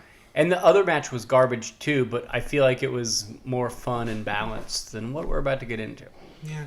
So, Hogan and Savage start in the top cage with Nate and Double A, brawling away with punches, chokes, and chops, using the cage to rake the face. The Nature Boy slams Macho's head into a pole in the middle, followed by Hulk doing the same to Flair. Anderson then gets run into the pole, followed by an elbow drop from Savage, and makes a cover for a 2 count.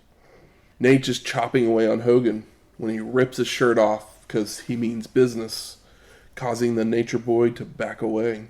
You know what I will say that's positive, and that is a positive thing, is that the cage is actually scary. So just watching these guys walk around gingerly is nerve-wracking because it feels like it's going to break, and you can put yourself in that position, like mentally.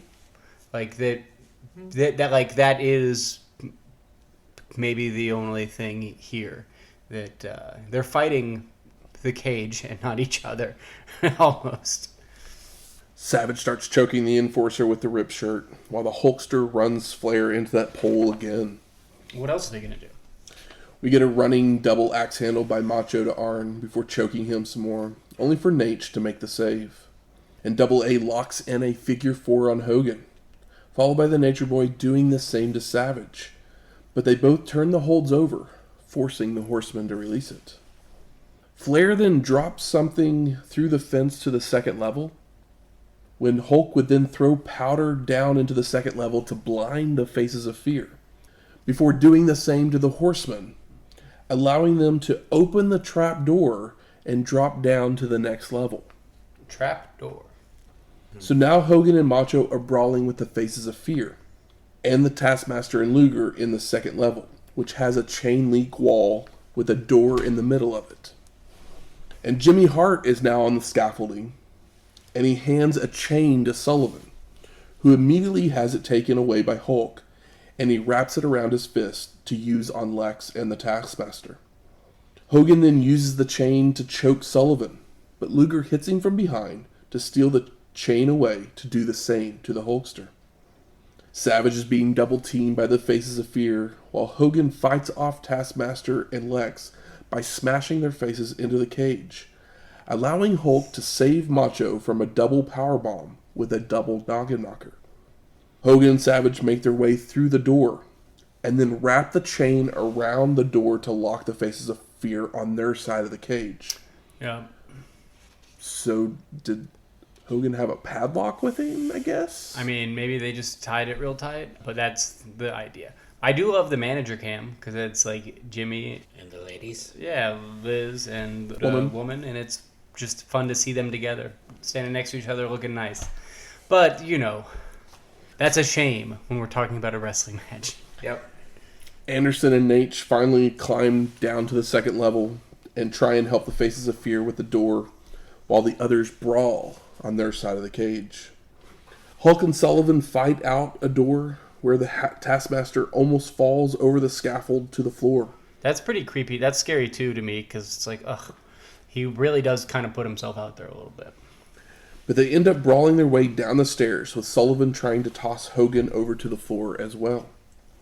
Now Luger begins to follow down the stairs to help the Taskmaster out on the floor of the arena, when Macho finally gets down there to even the odds. And the 4 men brawl their way down the aisleway and to the ring in the middle of the arena. No longer in the cage. Don't know why. Now the match is as if it wasn't inert. If it wasn't stupid, if it wasn't stupid, it's now inert. It's like, well, what's the point? Yep. Once they get down there, the Hulkster takes the mic away from Michael Buffer and bops Sullivan over the head with it.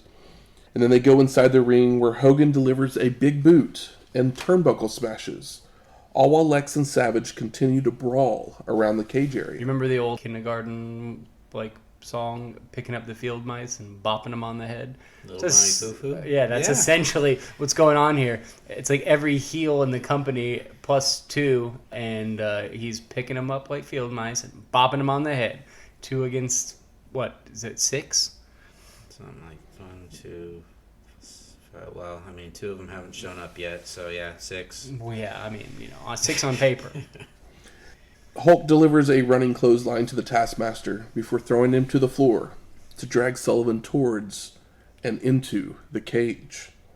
Hogan then saves Macho with multiple clotheslines on Luger, followed by Savage looking to suplex the Taskmaster, which I think ends up being blocked, but I'm not sure, as the camera ends up panning away to see Hulk nailing Lex with a tool bag.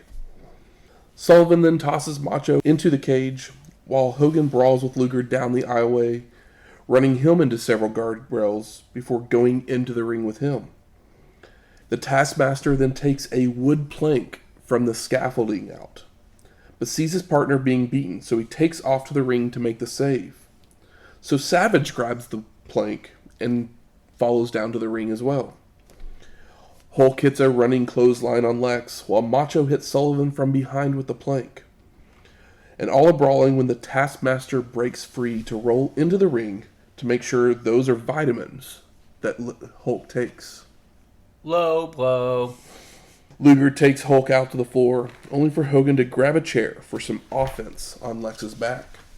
Savage then goes for the chair, but it's stolen away by Luger to use over the back of Macho and then Hogan. Sullivan drops Savage balls first on the guardrail, while Lex and Hulk fight over face slams into the apron, with Hogan getting the better of it. Who'd have guessed? Macho and the Hulkster then whip their opponents into each other before punching away on them on the floor. All of a sudden, Jimmy Hart brings out our last 2 competitors, the Ultimate Solution and Z-Gangsta, to make the save, dragging Hogan and Savage back to the Doomsday cage ring. And we get a view from the stationary camera, which is absolutely horrible, with Solution and Z taking Hulk and Macho down. And Sullivan has some kind of stick, and he keeps poking Savage with... from the outside of the cage. When Hogan double axe handles Gangsta, allowing Savage to come off the top with a double axe handle of his own. Onto the Z. Hulk with mounted punches on Solution, but an atomic drop breaks it up. Hogan with more double axe handles. Macho attempts clotheslines that do nothing to Z, except for catching him on one to lock on a bear hug. Yeah, I love that there's the Hogan chants throughout all of this. What are we even talking about? Oh my god. Hulk rams Solution's head into the cage, then punches Gangsta, causing him to drop Savage. But he just turns around to stare down Hogan before choking him down to the mat. Solution gives several press slams to Macho as Hogan escapes with a rake to the eyes and turnbuckle smashes of Z.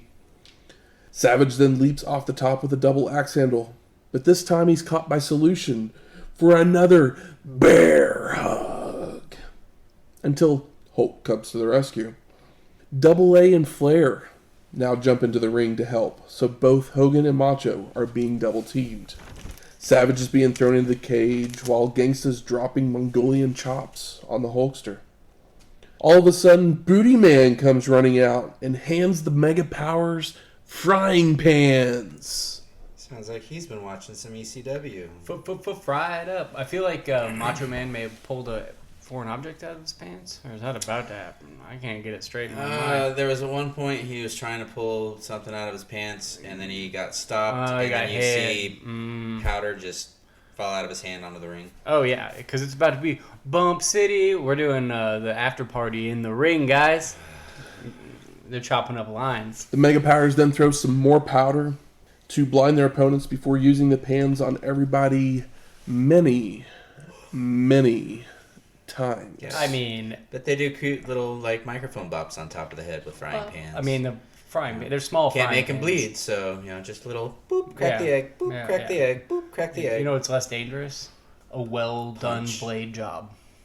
Luger then comes running into the ring, attacking the Mega Powers from behind, before putting a weighted glove on his hand. Why would Luger put a weighted glove on his hand if he has a piece of metal in his elbow?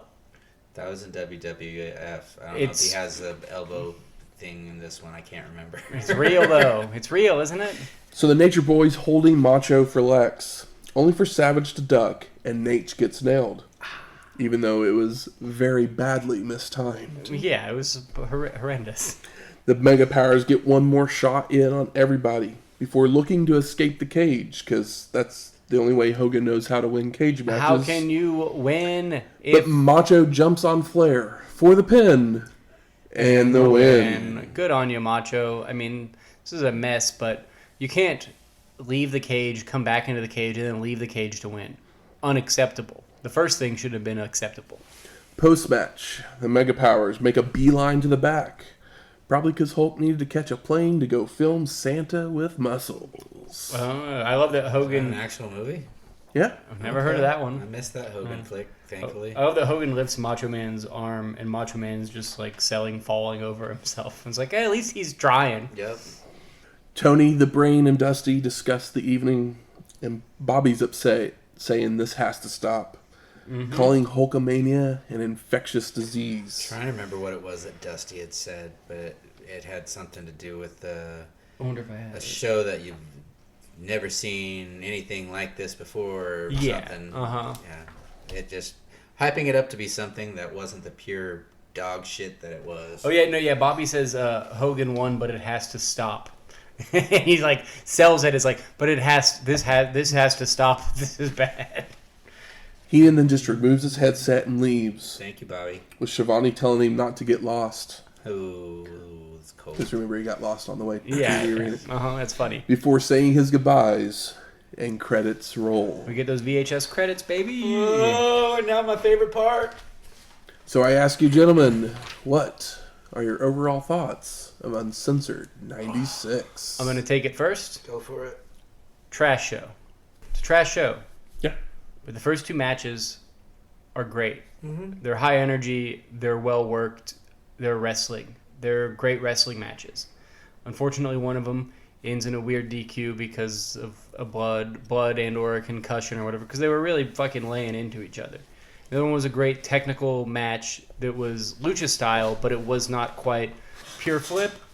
Because Konnan's a big guy, and I think that those two matches really helped me get through this show, and then the absurdity of it made it watchable to an extent. There's only 7 matches, and I think that like Madusa was fun, and she has an infectious energy in general, even though the angle was dumb, the match was bad.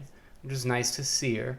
And Booty Man was bad, but DDP did a great job of being down and out, and Kimberly was there to look cute. I don't know what to say about the Road Warriors outside of what a way to...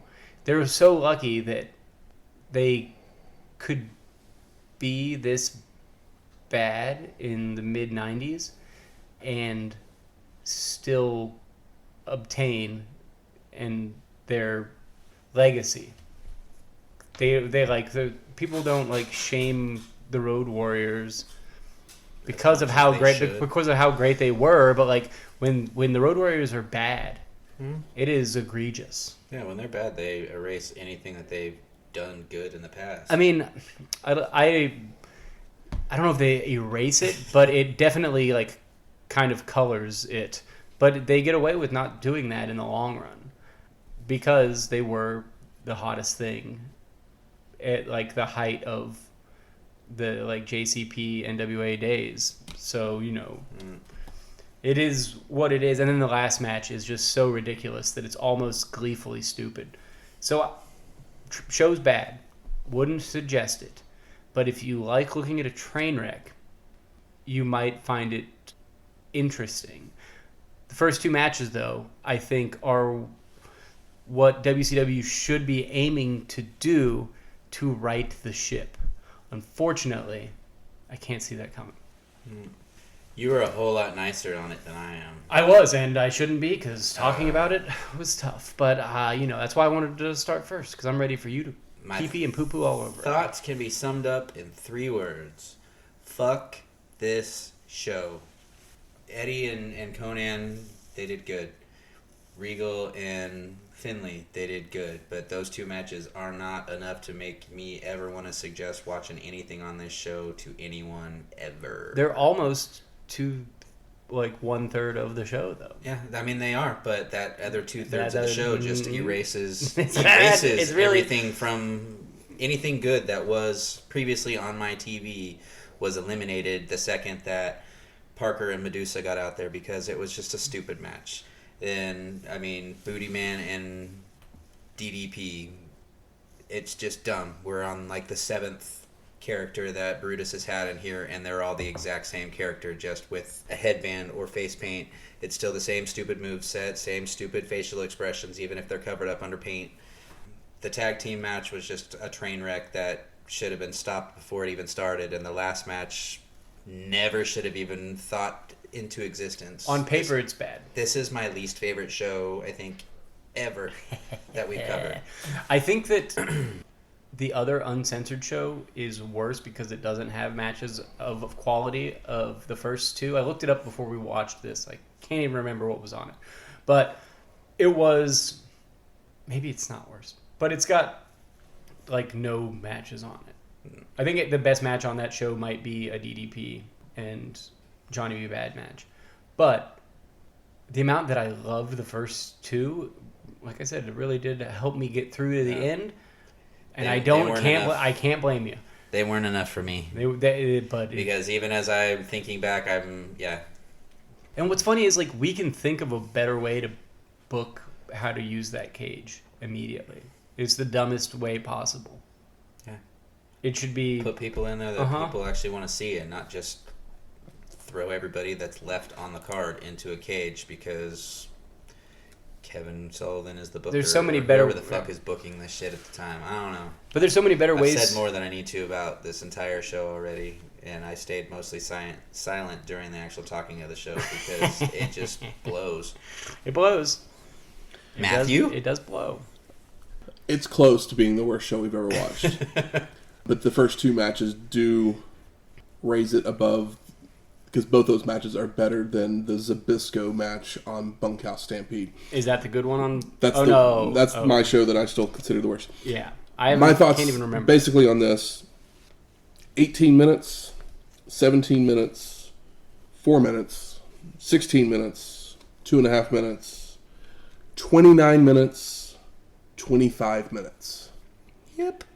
Every single one of these matches, except for the two matches that literally went 2.5, 3 minutes, which that's about all the time that those two matches deserved, went too fucking long. Mm-hmm. Yeah, even the first two. Even the good ones. Even the first two, yeah.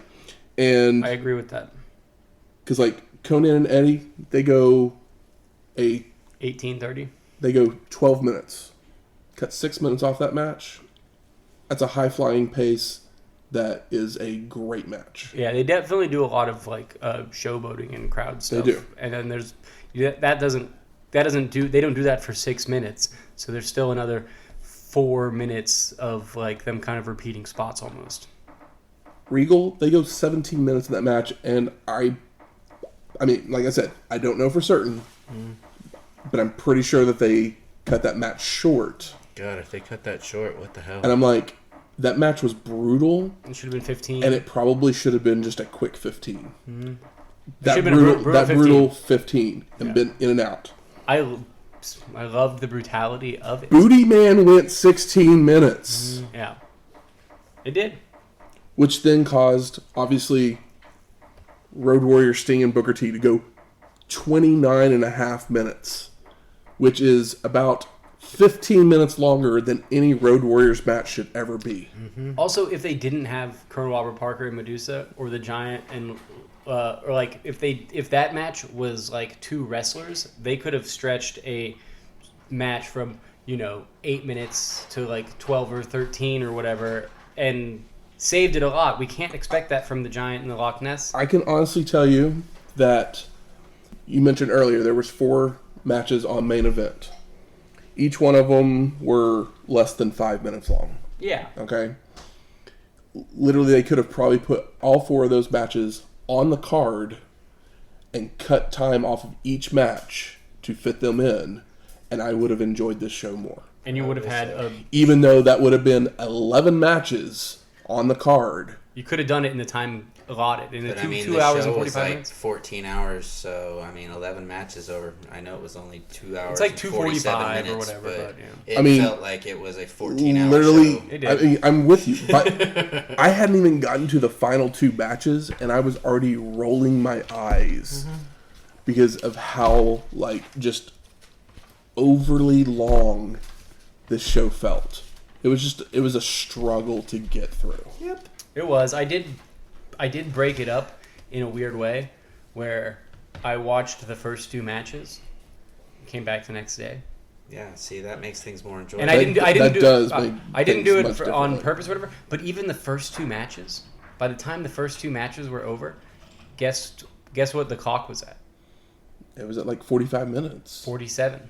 Because I wrote down my time notation because sometimes you go back into a streaming service and it might have saved your spot or it didn't or whatever. So I had if I stop a show and get back to it later, I always write down my timestamp. 47:05 at the end of the second match. Crazy.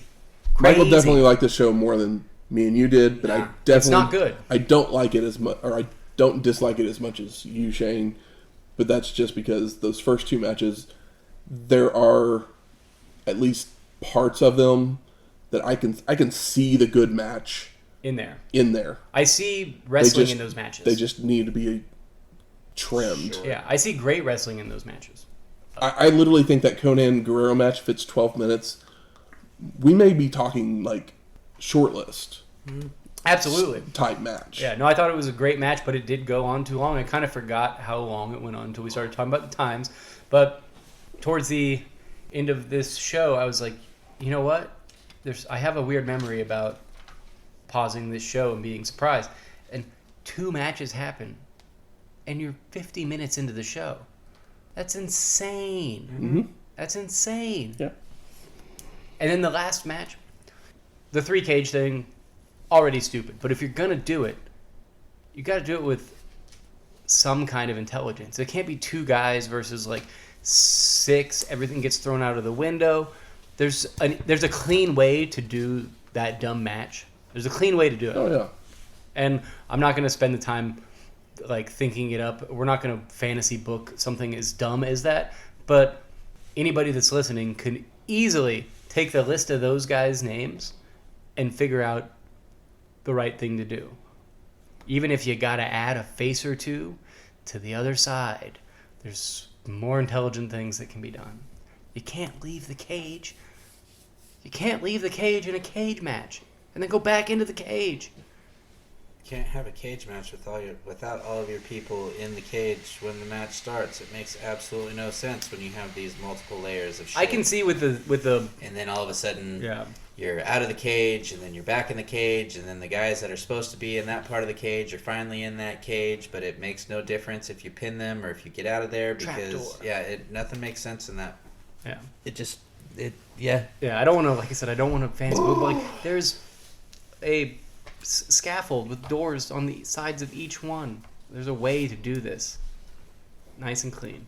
I don't know what made them think that adding Arn Anderson and Ric Flair into the Dungeon of Doom bullshit with Hulk Hogan would make things that much better, but... That's what they've been doing with the Horsemen and Dungeon of Doom teaming up. Yeah, it was a dumb thing to do. And it felt like they did it on the fly, but I remember when we did that episode where Pillman freaked out. Who in the Dungeon of Doom, other than the Giant, has any credibility? Giant doesn't have any credibility, but he does have size. And he's like this new thing. And they've been treating him like it's a thing. So there's that. But we all know, in hindsight, that he's just a little bit less awkward at this point in time than El Gigante. Good. Where's the smart marks at? All right, fuck you. I think it's time we smark it up. Find me one best moment. Every single time that the Belfast Bruiser fucking rocked the face of Steven Regal, he was just slamming into him with what looked like shoot elbows. It looked like fucking like Vader unleashed, but with a catch style. I thought that match, I would love, like those 2 matches at the beginning of the show are the kind of matches that I want to see on a regular basis, and I'd like for them to be a little bit cleaner, a little bit more crispy as far as like length goes, but two people intelligently putting together a capital W wrestling match. Those are two completely different styles that were fun and more believable than a lot of things that we watch and like. It was the Konnan match, and Konnan and Eddie was more realistic and believable than the week before when we watched Guerrero and Juventud. Incredible match, but it seems like they're working together. Konnan and Eddie felt a little bit more like a fight, and then Regal and the Belfast Bruiser Fit Finlay, that was a fucking fight, and we see guys, do garbage match brawling in ECW, these quote-unquote fights that seem like they have less ill intent to their opponent while they're hitting them with a chair than these two guys did with their fists. So I think that those two things are like, those two matches brought out something in me that is, the reason that I'm like, oh yeah, that's why I like wrestling. Even if they're not perfect, even if they have their problems, even if they feel slapped on, they did the right and just thing in trying to make wrestling a believable fight. But who even knows where we are anymore? Best moment for me is Bobby at the ending. Bobby oftentimes says what I'm feeling at the end of these stupid fucking shows. Bobby had some great lines. Tony had a couple good lines making fun of Bobby. Tony did for sure. Booker T, his promo. Promo was great. Was great. I agree. I really loved Luger yelling, "They ruined my sheen." it made me laugh for some reason. Yeah, because it's funny. I think Jimmy Hart was fun on this show. Yeah, with the coat. Yeah, I love you, man. Yeah, I think he had some fun moments. There is like these tiny moments. There's some like prime bad wrestling moments. Yeah, the wrestling is bad. No, but even just even the promos. There's pretty looking pieces of corn and shit too. There absolutely is. Yeah, this is a maize. This is like if you went and bought some maize, but it was all brown. He's like, oh well, I mean, I don't know. It's still corn. I can eat it. Most disappointing. Everything after Regal and Belfast. For me, it's pretty much, yeah. For me, it's the disservice to Flair and Arn, and then the audacity to continue to book the Road Warriors when you know better. Yeah. You just know. They are no longer the Road Warriors. They're just talking. Yeah. It's a mess, and you know better. You can't book them the same way you did in 1986. Yeah, I hate to say that like the Nasty Boys here would have been a better match. Yeah. Even if they had to go 30 minutes, because those guys, like no matter how you feel about them, like if they had to keep it in the ring or even in a brawl, like as long as you don't add condiments, they're not slipping all over the place. They're gonna keep a clear enough head to not turn it into complete insanity. It wouldn't be as embarrassing, even if they had a bad match with Booker T and Sting. At least Sting's on fucking cocaine. Can keep him sharp. Spent all his fucking hair dye money on cocaine. I don't blame him. They're not gonna push him to the top anytime soon. Michael Buffer. How do you get mega powers wrong, guys? Yep, I was thinking that too. How do you do it? I don't know. You know how I always am like kind of roll my eyes when you're like he says those magic words, because I want to be like, let's get ready to, and like say it or whatever, because I'm like, I mean, we get listeners, people listen. I don't want to get sued. People listen to this show, but he is very protective of that, and I know it. But I'm like, he's never gonna hear this. But listening to Jim Cornette I'd rather recently. get DMCA sued Yeah. than sued by Michael Buffer. Yeah, I was listening to Jim Cornette recently, and he was about to do it, and his co-host cut him off, and he's like, no, because a lot more people listen to that show, and he's like, no, you can't do that, and he was like, what? And it was probably just a bit, but I was like, oh yeah, it is serious, and it's like they could and would be sued, but yeah, I was like, oh, because I always want to say it. Why would you not want to say it? I love saying it. It's great. How about best performer of the night? Hmm. Belfast Bruiser for me. Same. That's mine. It's like, obviously, Konnan and Eddie, great. Steven Regal, great. But Belfast showed up, and I was like, holy shit, this is my new favorite wrestler. Like, that's how I was feeling in the early moments of that match. I was like, oh, this is my guy. You know how much I love, like, Tomohiro Ishii and Shinya Hashimoto, those hard-hitting, like, big Japanese guys. The stout, like, maybe not brawlers, but fucking, world beaters, the guys that don't give up. And he went in there, and as soon as he had his first, like, forearm smash, I was like, oh, okay. And I was on the end of my seat and interested. Yeah, I'll give it to Belfast. How about most surprising? Oh, the 9,000 people paid to see this fucking show live, plus however many at home. Yeah, I guess it would probably be the That might length. be The my lengths of most every disappointing match too. that wasn't the two short matches was really surprising. The most surprising thing, there's 7 matches That on this 3-hour pay-per-view. After last 7. year's 245, 246, 246. that this was what they thought would be the follow-up to it. Yeah. Last year's wasn't great, but it wasn't this steaming pile of shit. Yeah, I mean, it did move better. It had a better flow, I mean, yeah, it was on the road. but it baby. also didn't have any matches as good as the first 2. But still, like you said, like, a really good, a really nice wine doesn't save a fucking $2 steak. No. And what we have here, It's not even. it's not even a $2 steak. This is a rotten pork chop, chopped brother. cheese thing that we were talking about last time. So, I mean, you've been talking about, like, fantasy booking the cage match. I know. I didn't want to do it because I don't have a My complete most idea. surprising thing here is literally, like, the match doesn't do anybody any service, really. No. But who gets the shortest shrift of them all? Flair and Arn. Meng and Barbarian. They don't. Yeah. Like, literally, they're about to... like, literally the only time I mentioned them in that entire match, they're about to powerbomb Macho. Hulk comes in, gives them a double noggin knocker, and then they run out the door. Yeah.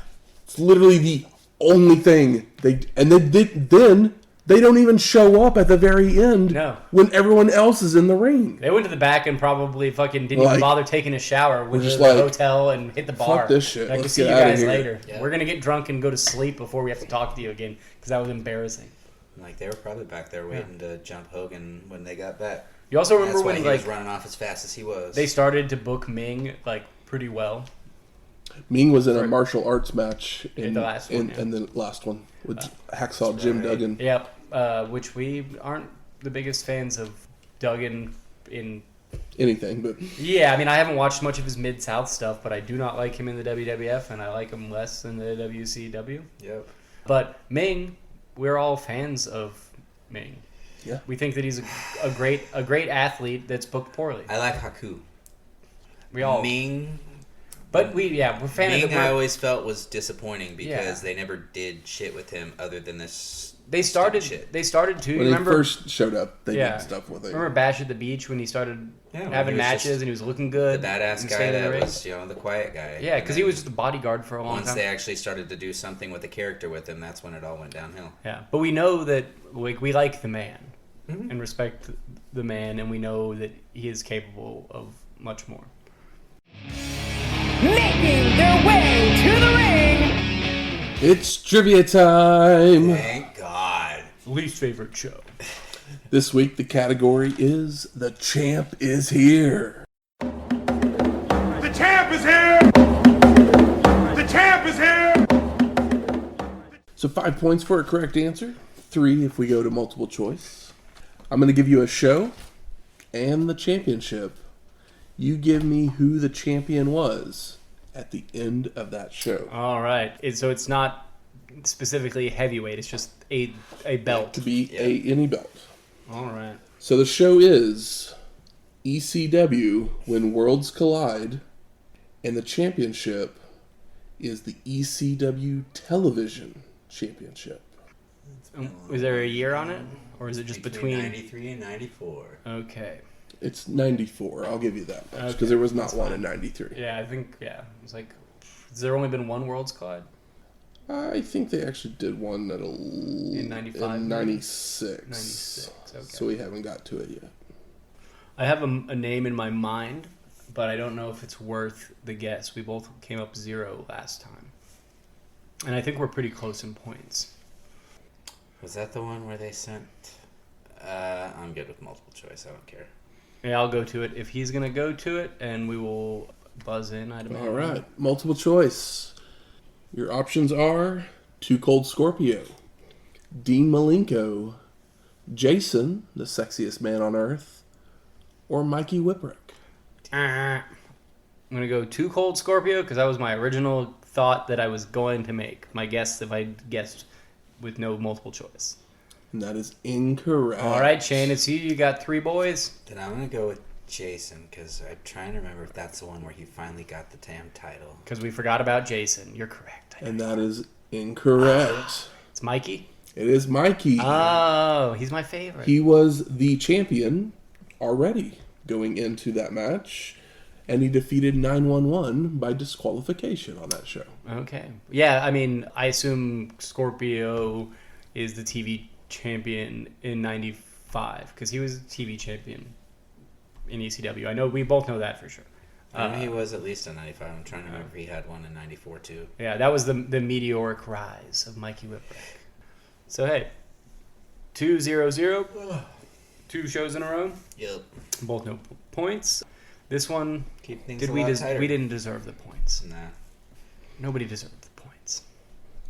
Next week, WrestleMania 12.